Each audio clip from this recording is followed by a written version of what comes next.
استقرار أسعار الذهب في مصر، وعيار 21 يسجل 4870 جنيه للجرام. بسم الله الرحمن الرحيم.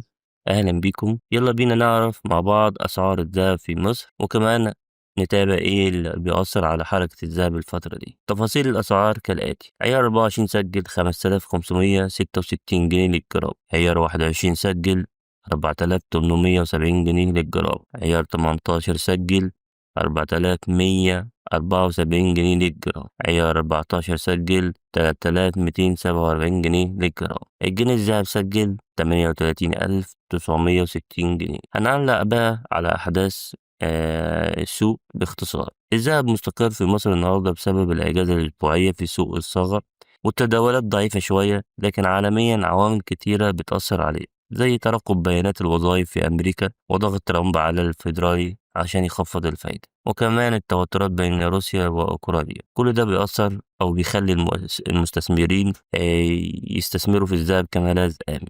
ومع تحركات الدولار والسندات، الذهب ممكن نشوف دي أسعار كبيرة الفترة اللي جاية. وبكده نكون عرضنا أسعار الذهب في مصر مع أحدث التطورات العالمية. ما تنسوش تدعمونا بلايك واشتراك في القناة عشان يوصل لكم كل جديد أول بأول. سلام.